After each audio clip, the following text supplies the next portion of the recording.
할렐루야. 우리 앞뒤 좌우옆 분에게 서로 축복하십시다. 예수 믿고 구원받으신 걸 축하드립니다. 예수님 믿고 하나님의 자녀된 것 축하드립니다.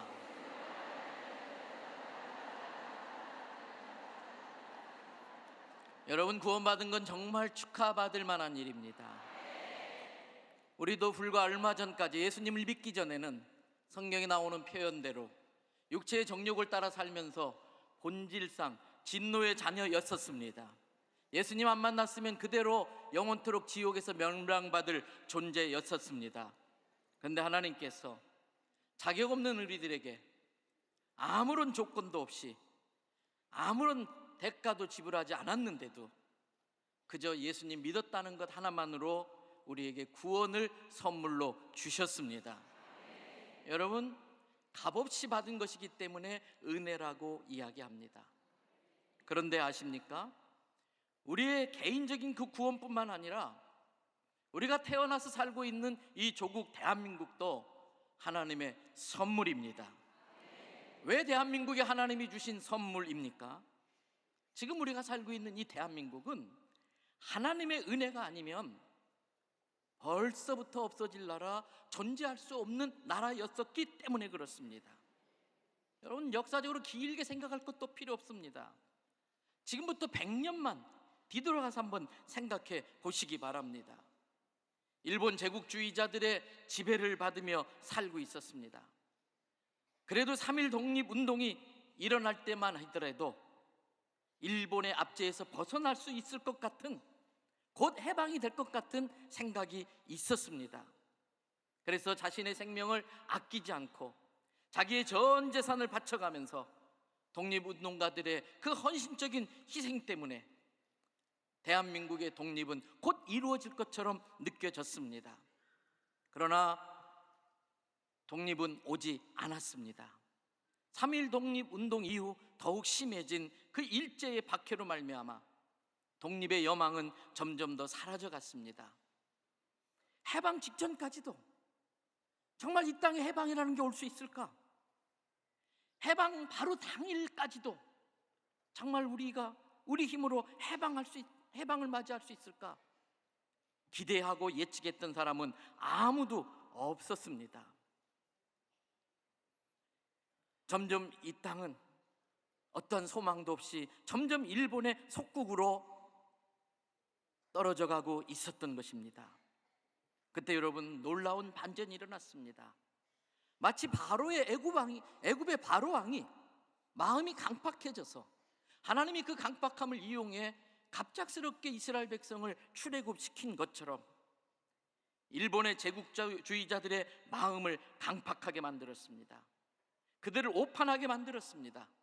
욕심에 눈이 멀게 만들었습니다. 그래서 미국의 하와이 진주만을 무모한 공격을 함으로써 모든 상황이 급반전되고 말았습니다. 미국이 전쟁에 개입하게 되고 원자폭탄을 떨어뜨림으로써 1945년 8월 15일 일본 천황은 떨리는 목소리로 무조건 항복, 무조건 항복. 그 순간이 우리가 생각지도 못했던 우리나라의 해방을 맞이하는 순간이었습니다. 우리 힘으로 이겨서 일본을 항복시킨 거 아닙니다. 우리가 독립운동을 잘해서 해방된 것도 아닙니다. 말도 글도 다 빼앗겨버리고 속절없이 일본의 속국이 될 수밖에 없었던 그 지경에 바깥으로부터 얼떨결에 해방이 선물처럼 주어졌습니다. 그것은 오직 역사의 주관자이신 하나님의 은혜로 주신 선물인 줄로 믿습니다. 여러분, 6.25 한국전쟁도 마찬가지입니다. 당시 상황을 잘 알 겁니다. 군사력에서 전혀 비교할 수 없을 정도로 이 남한은 북한 공산군에 밀릴 수밖에 없었습니다. 비행기도 없어서 이승만 대통령이 메가더 장군에게 사정해가지고 훈련기 10대를 얻어왔습니다.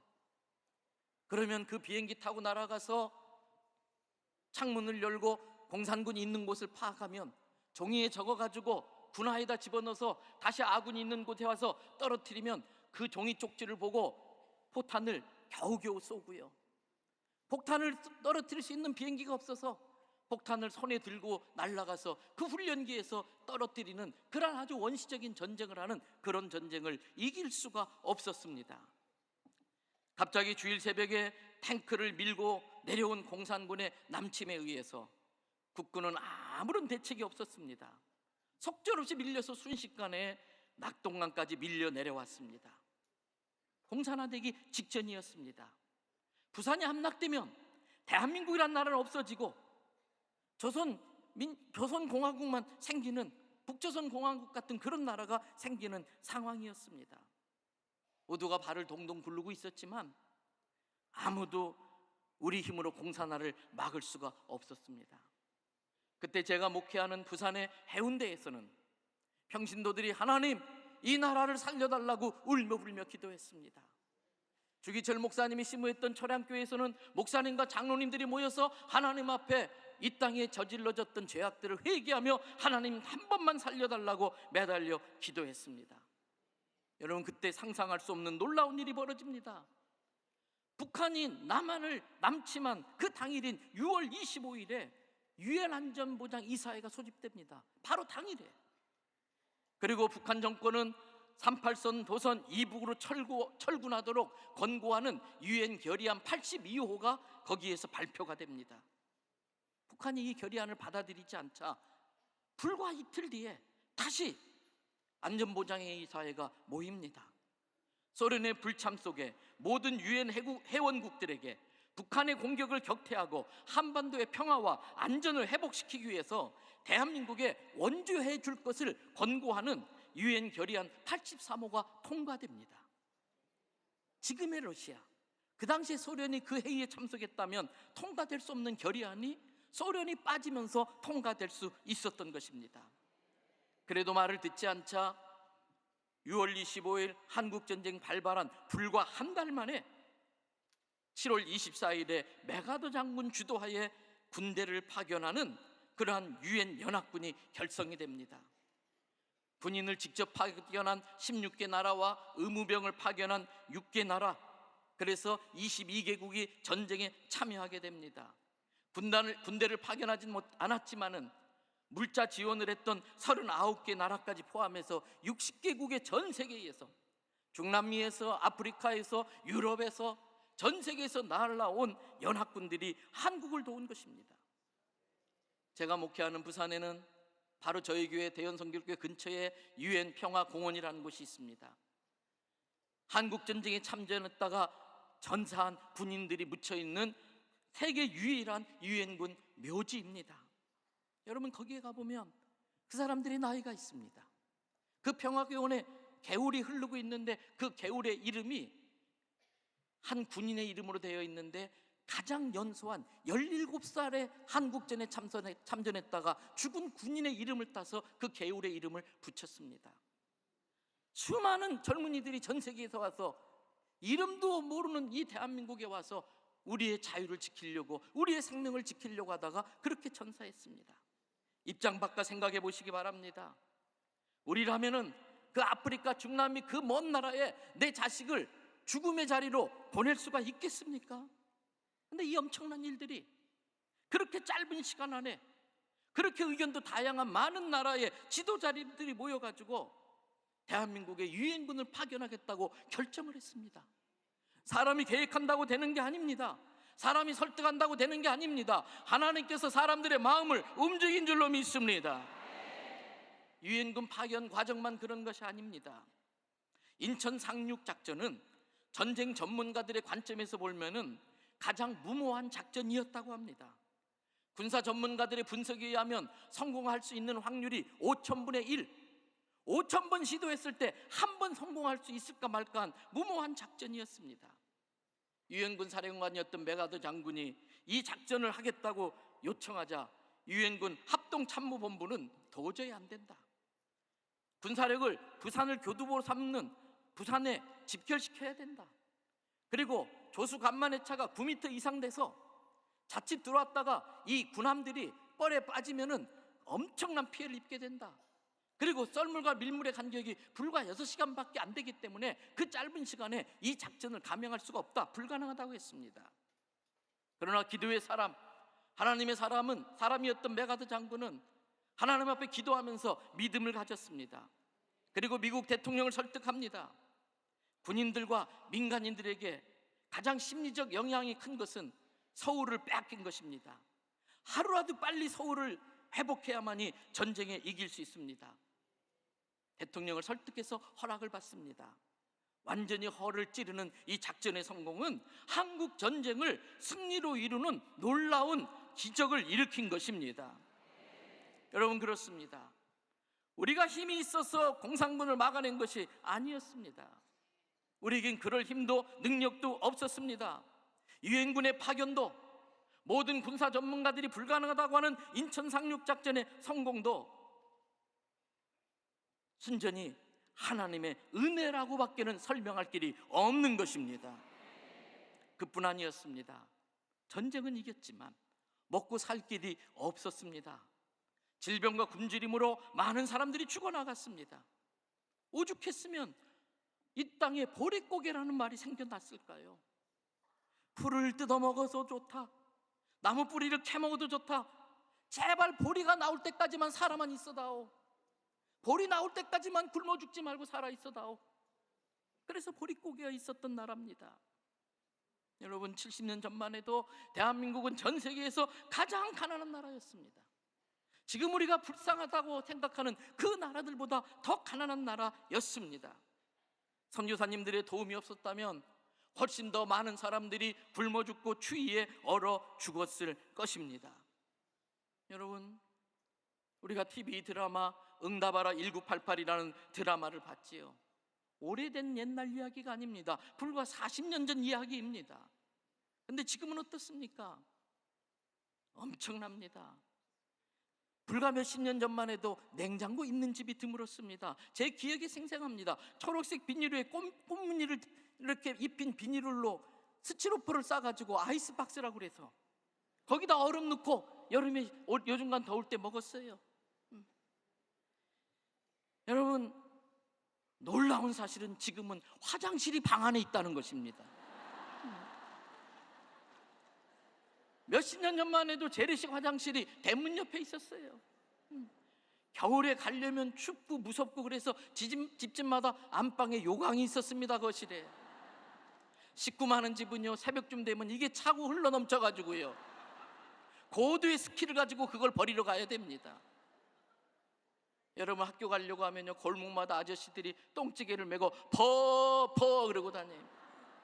그분들도 아주 전문가입니다. 그렇게 찰랑찰랑 채우고도 흘리지 않고 어떻게 가는지를. 지금은 안방에서 스위치만 하나 누르면 샥 모든 게 해결됩니다. 여러분, 집집마다 대형 TV가 영화관을 방불케 합니다. 자동차 없는 집이 드뭅니다. 냉장고는 말할 것도 없고요, 음식 냉장고 말할 것도 없고요, 김치 냉장고요, 또 어떤 집은 와인 냉장고, 어떤 집은 화장품 냉장고까지 있습니다. 조그만 아이들마다 손에다가 영화가 나오는, 텔레비전이 나오는 전화기를 다 한 대씩 들고 다니고 있어요.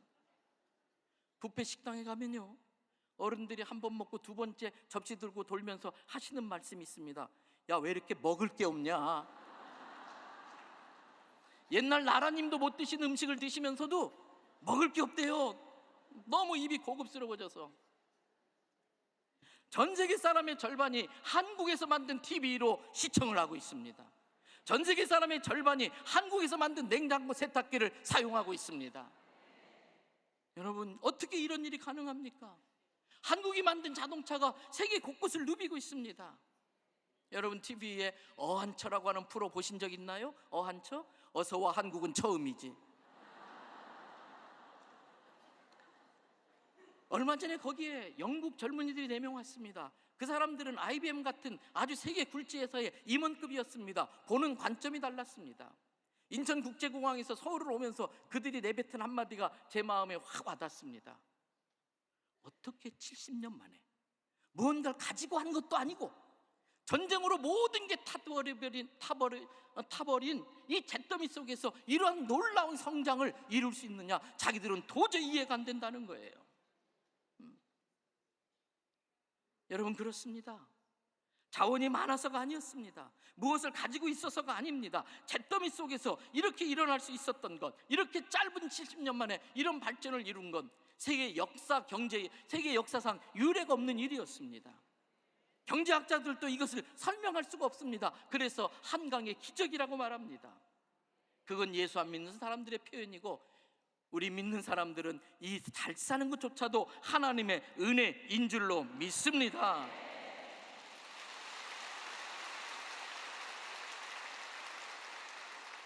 여러분, 해방도, 공산화를 막은 것도, 이렇게 경제 대국 10개국 안에 들어갈 정도로 잘 살게 된 것도 하나님의 선물입니다. 그러면 선물은 소중히 다뤄야 됩니다.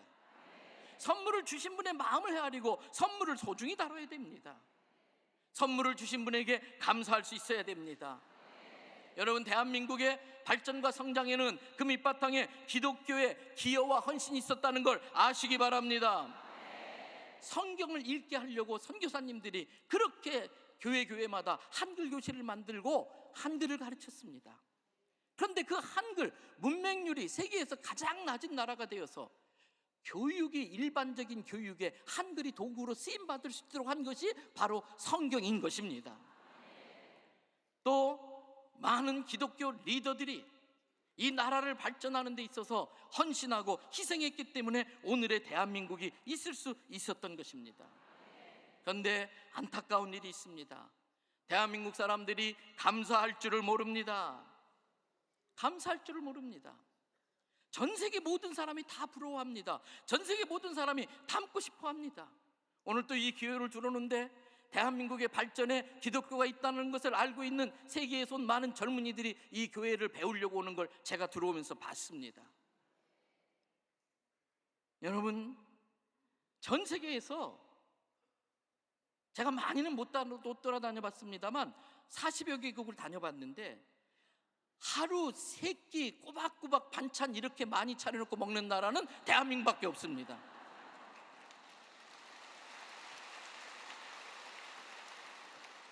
제가 안식년으로 독일에 좀 있었습니다. 아침에 빵하고 햄하고 치즈를 먹었습니다.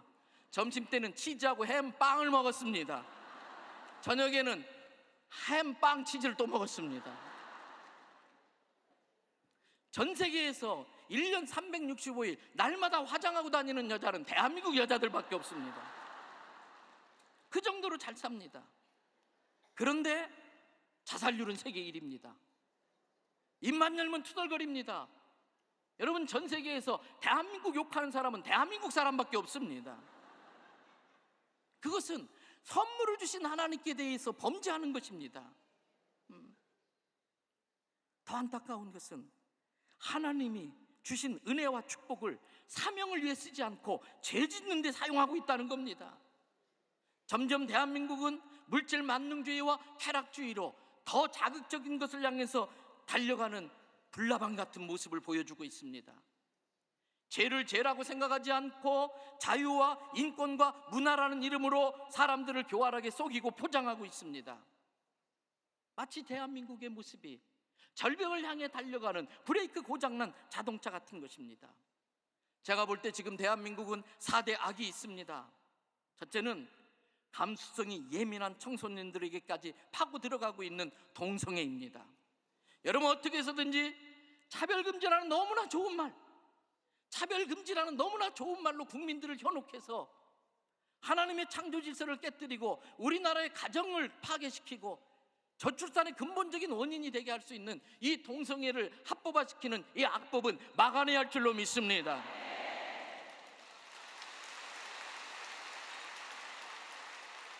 두 번째 악이 있습니다. 이제는 마음만 먹으면 너무나 쉽게 구입할 수 있는 마약들이 우리 젊은이들을 파고 들어가고 있습니다. 여러분, 세계의 강대국들이 망했던 근본적인 이유는 두 가지입니다. 성적 타락과 마약입니다. 셋째는 애 낳는 거 내가 희생하는 거야, 내 인생을 즐겨야지, 잘못된 교육으로 인해서 삐딱한 인생관을 가지게 된, 그래서 생겨나게 되는 결혼 거부와 저출산이 우리 대한민국의 3대 악 중에 하나입니다. 그리고 네 번째는 언제든지 모든 상황을 회복 불능으로 만들어버릴 수밖에 없는 저 북한의 핵 위협이 네 번째 우리의 위협인 것입니다. 동성애와 마약과 저출산과 북한의 핵 위협은 어떻게 해서든지 막아내야 할 줄로 믿습니다. 그런데 여러분, 우리 힘으로 막을 수가 없습니다. 우리의 노력으로 되는 게 아닙니다. 오늘 대한민국이 하나님의 은혜로 주신 선물인 것처럼 우리의 미래도 하나님의 은혜로만 보장될 줄로 믿습니다. 하나님 앞에 우리가 주신 축복과 은혜들을 헌신으로, 사명으로 살려고 하지 않고 그것들을 죄짓는 도구로 쓰고 있는 것입니다. 망할 짓을 하고 있습니다. 그런데 왜 안 망합니까? 적어도 세 가지 이유 때문에 그렇습니다. 한국의 기독교가 들어오면서 너무나 짧은 기간에 짧은 땅덩어리에서 우리 믿음의 선배들이 우리에게 신앙을 유산으로 물려주려고 목숨을 바쳤기 때문인 것입니다. 그 순교의 빛 때문에 그들의 후손인 우리를 지켜주고 있는 것입니다. 조금만 위로 올라가면은 여러분, 예배 드리러 갈 때마다 목숨 걸고 가야 됩니다. 때문에 이 예배는 목숨짜리 예배입니다. 우리 믿음의 선배들이 자기 생명으로 우리의 예배값을 지불해 주셨기 때문에 저 북한처럼 우리는 목숨 걸고 예배 드리지는 않아도 되지만 목숨 거는 심정으로는 예배 드려야 됩니다. 지금 하나님 앞에 망할 짓을 하면서도 망하지 않는 이유는 믿음의 선배들의 그 순교의 피 때문입니다. 두 번째는요, 여러분, 적어도 매일 새벽마다 100만 명 이상 농촌, 도시, 산골, 어촌 할 거 없이 새벽 기도하는 사람들이 이 땅의 죄악을 뒤집어 쓰고 회개하며 기도하기 때문인 줄로 믿습니다. 기도하는 백성이 있는 나라는 망하지 않습니다. 그 기도가 이 민족을 지키는 것입니다. 그리고 망하지 않는 이유가 있습니다. 마지막 때에 주님께서 이 민족을 통해 열방에 복음을 전하는 주님의 도구로 쓰시기 위함인 것입니다. 왕같은 제사장의 나라로 삼으셨습니다. 그래서 그 사명 감당하려고 하나님이 여전히 지켜주실 것입니다. 그러나 언제까지입니까? 언제까지입니까? 여러분, 우리가 이제는 도끼가 남의 뿌리에 놓였다고 하는 그 심정을 가지고 이러한 예배를 통해서 이 나라의 존재가 하나님의 은혜라는 걸 깨닫고 하나님의 선물이라는 걸 깨닫고, 그리고 지금의 모습은 망할 수밖에 없는 모습이지만 그래도 하나님의 은혜로 존재하고 있다는 걸 깨달아야 됩니다. 앞으로 이 하나님의 은혜가 없으면 아무리 우리가 원자력을 확보한다 할지라도 하나님의 은혜가 없으면 이 나라는 존재할 수 없는 것입니다. 하나님, 우리가 주님 앞에 이 민족의 죄악을 뒤집어쓰고 날마다 기도하며 회개하겠습니다. 하나님, 우리에게 주신 축복의 내용들을 가지고 땅끝까지 복음을 전하는 사명 감당하는 민족 되게 하겠습니다. 특별히 주님, 우리 힘으로는 안 되는 줄 압니다. 그러나 독일이 사람의 계획으로 통일된 것이 아니고 너무나 우연하게 해프닝으로 통일이 된 것처럼 남과 북도 하나님의 역사하시면 당장이라도 통일될 줄로 믿습니다. 그러나 우리는 기도해야 됩니다. 하나님, 저 북녘 땅의 강도 만난 자들을 살려 주시옵소서. 저 포로에서 벗어나게 해 주시옵소서. 오늘 이 예배가 다시 한번 깨닫고 하나님 앞에 겸손히 엎드려 은혜를 구하는 예배가 되기를 주님의 이름으로 축복합니다. 우리 두 손 들고 주여 세 번 부르고 하나님 은혜 베풀어 달라고 합심하여 기도합니다. 주여, 주여, 주여. 하나님, 이 대한민국을 불쌍히 여겨 주시옵소서. 이 대한민국 땅을 은혜를, 하나님, 이 땅에 주 하나님의 놀라운 은혜가 계속해서 부어지기를 원합니다.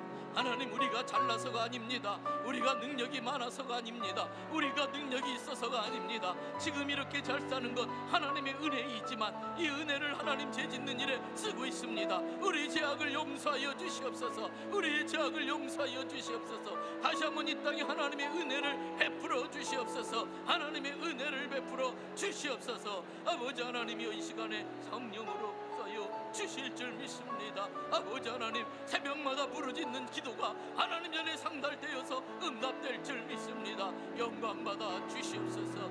감사를 드리옵고 이 모든 말씀 우리의 구주이신 예수님의 이름으로 기도드리옵나이다. 아멘. 하나님, 우리를 불쌍히 여겨 주시옵소서. 이 나라 역사 가운데 은혜를 베푸셔서 이 나라가 있게 하신 것처럼 앞으로도 주님의 은혜가 필요합니다. 하나님, 이 나라를 지켜 주시옵소서. 통일시켜 주시옵소서. 예수님의 이름으로 기도드립니다. 아멘.